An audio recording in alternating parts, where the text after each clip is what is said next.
1995 ते 1999 या 5 वर्षात महायुतीचा म्हणजे शिवसेना आणि भारतीय जनता पार्टीचा महामेरू जावलीमध्ये जोरदार होता।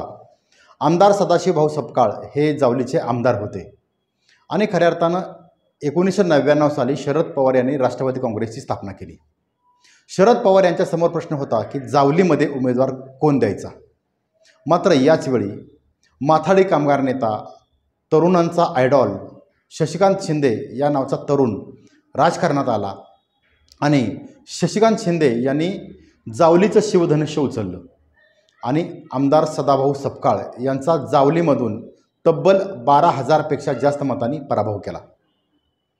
आज सांगण्याचं कारण असं आहे की ज्यावेळी राष्ट्रवादी काँग्रेस शरद पवार यांच्यावर संकट आली त्यावेळी संकटमोचक म्हणून आमदार शशिकांत शिंदे यांनी त्यांना साथ दिलेली आहे। इतिहास असा सांगतो की आत्तापर्यंत गेल्या 24 ते 25 वर्षामध्ये ज्यावेळी शरद पवार यांच्यावर संकट आलं, राष्ट्रवादी काँग्रेसवर संकट आलं, सातारा जिल्ह्याच्या राष्ट्रवादी ज्यावेळी अडचणीत आली त्यावेळी आमदार शशिकांत शिंदे हे संकटमोचक म्हणून शरद पवार यांच्या ठामपणे पाठीशी राहिले। आत्तासुद्धा लोकसभेमध्ये तीच परिस्थिती आहे। आत्ताच्या परिस्थितीमध्ये शरद पवार यांची राष्ट्रवादी काँग्रेस आत्ता अडचणीत आहे। उमेदवार कोण असेल याबाबत प्रचंड मोठी शरद पवार यांच्या समोरसुद्धा मोठा प्रश्न आहे। मात्र याच वेळी संकटमोचक म्हणून शिवधनुष्य उचलण्यास तयार आहेत ते म्हणजे आमदार शशिकांत शिंदे। नमस्कार, मी विकास भोसले, आपण पाहताय महाराष्ट्र लाईव्ह। आज आपण चर्चा करणार आहोत संकटमोचक या व्यक्तीची, ती म्हणजेच आमदार शशिकांत शिंदे यांची। यापूर्वी शशिकांत शिंदे यांचा इतिहास आपण जाणून घेऊया। सर्वसामान्य कुटुंबातील, शेतकरी कुटुंबातील हा मुलगा, माथाडी कामगारांचा मुलगा आणि शशिकांत शिंदे यांनी अत्यंत हलाखीच्या परिस्थितीमध्ये माथाडी कामगारांचं नेतृत्व या ठिकाणी केलं। खरं तर माथाडीच्या माध्यमातून सर्व त्यांचे सहकारी असतील अण्णासाहेब पाटील यांचे आदर्श मानून या ठिकाणी मुंबईमध्ये अत्यंत चांगलं काम केलं आणि 1999 साली शरद पवार यांच्या आदेशानुसार जावली विधानसभा मतदारसंघ लढवले। नौखा उमेदवार, तरुण चेहरा, आक्रमक चेहरा असं एक त्यांचं व्यक्तिमत्व आणि सदाभाऊ सपकाळ हे शिवसेनेचे आमदार होते आणि याच वेळी शशिकांत शिंदे यांनी विजय मिळवला आणि अख्ख्या सातारा जिल्ह्याचं, महाराष्ट्राचं लक्ष शशिकांत शिंदे या तरुणांनं वेधून घेतलं। यानंतरच्या काळातसुद्धा ज्यावेळी 2004ला विधानसभा निवडणुका झाल्या यावेळीसुद्धा शशिकांत शिंदे मोठ्या मताधिक्यानं जावलीमधून निवडून आले।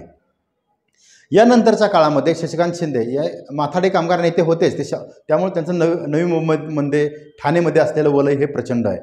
यानंतरच्या काळामध्ये शशिकांत शिंदे यांनी 2009 साली अशी अडचण निर्माण झाली, पुनर्रचना त्यावेळी आली आणि अडचण अशी निर्माण झाली की शशिकांत शिंदे यांचा मतदारसंघ हा जावली, सातारा जावली हा विधानसभा मतदारसंघ जोडला गेला आणि यावेळी एक कोरेगावमध्ये एक मोठ्या प्रमाणात माजी आमदार डॉक्टर शालिनीताई पाटील आणि शरद पवार या दोघांच्या मधलं जे शाब्दिक युद्ध होतं ते सुरू होतं आणि शालिनीताई पाटलांना रोखणार कोण हा प्रश्न खऱ्या अर्थानं शरद पवार यांच्यासमोर निर्माण झाला आणि त्याच वेळी शरद पवार यांनी आपला मोहरा बाहेर काढला, तो म्हणजे आमदार शशिकांत शिंदे। खरं तर शशिकांत शिंदे हे जावलीचे, त्यांचा अर्थानर्थ कोरेगाव विधानसभा मतदारसंघामध्ये कोणताही संबंध नव्हता। मात्र याच वेळी शशिकांत शिंदे हे नौखे उमेदवार असूनही त्यावेळी शशिकांत शिंदे हे साताराचे जिल्हाध्यक्ष होते राष्ट्रवादी काँग्रेसचे आणि शशिकांत शिंदे यांनी अचानक म्हणजे 4 महिने फक्त तयारी केली कोरेगाव विधानसभा मतदारसंघामध्ये आणि 2009 साली शशिकांत शिंदे यांनी आमदार डॉक्टर शालिनीताई पाटील यांच्या विरोधात निवडणूक लढवली आणि तब्बल चांगल्या मताधिक्यानं त्यावेळी शशिकांत शिंदे हे कोरेगाव विधानसभा मतदारसंघामध्ये निवडून आले। म्हणजेच ज्यावेळी राष्ट्रवादी काँग्रेसवर संकट येईल त्यावेळी आमदार शशिकांत शिंदे हे धावून गेले आणि ते मोहीम त्यांनी फत्ते केली। त्यानंतरच्या काळात 2009 नंतर 2012 साली शरद पवार यांनी त्यांना जलसंपदा खात्याचं कारभार दिला आणि मंत्री केलं आणि सातारा जिल्ह्याचं पालकमंत्री पदसुद्धा दिलं। खरं तर शरद पवार यांचे अत्यंत विश्वासू सहकारी असलेले आमदार शशिकांत शिंदे यांनी सुद्धा मंत्रिपदाच्या काळात आणि पालकमंत्रीच्या काळामध्ये त्यांनी शरद पवार यांनी दिलेला विश्वास हा त्यांनी सार्थ करून दाखवला. त्यानंतरच्या काळामध्ये 2014मध्ये खरं तर शशिकांत शिंदे यांनी कोरेगाव विधानसभा मतदारसंघामध्ये विक्रमी मते त्यांनी घेतली. 95,000पेक्षा जास्त मते हे आमदार शशिकांत शिंदे यांनी त्यावेळी घेतली आणि मोठ्या मताधिक्यानं सुद्धा निवडून आले. म्हणजेच 2009 आणि 2014 सालीसुद्धा तेवढून निवडून आले. यानंतरच्या काळात 2019 साली मात्र आमदार शशिकांत शिंदे यांना पराभवाचा सामना करावा लागला, तो म्हणजे आमदार महेश शिंदे यांच्याकडून.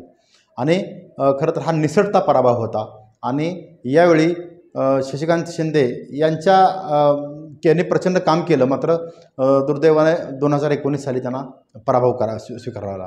आज आपण विश्लेषणाचं कारण असं आहे की ज्यावेळी राष्ट्रवादी काँग्रेसवर संकट येतील त्यावेळी आमदार शशिकांत शिंदे हे संकटमोचक म्हणून शरद पवार यांच्या पाठीशी ठामपणे उभे आहेत.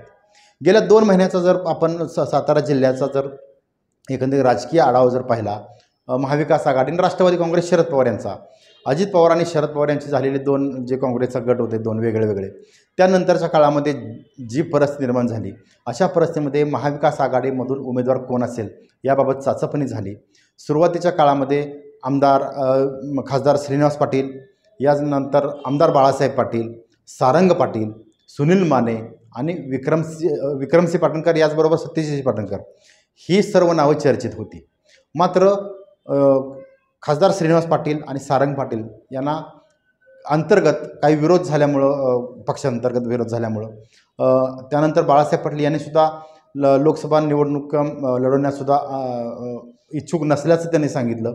आणि सुनील माने आणि सत्यजित पाटणकर हे नवखे उमेदवार असल्यामुळं कदाचित शरद पवार यांनी आत्ता सध्या चर्चेत नाव असलेलं म्हणजे आमदार शशिकांत शिंदे हे यांनी काल ज्यावेळी मुंबईमध्ये कोपरखैरणे येथे सभा झाली, यावेळी शशिकांत शिंदे यांनी ठामपणे सांगितलेलं आहे की कोण नसेल तर मी आहे, असा ठाम विश्वास त्यांनी शरद पवार यांना दिलेला आहे. यामुळं आत्ताच्या परिस्थितीला महाविकास आघाडीतून शशिकांत शिंदे यांची उमेदवारी ही निश्चित मानली जाते.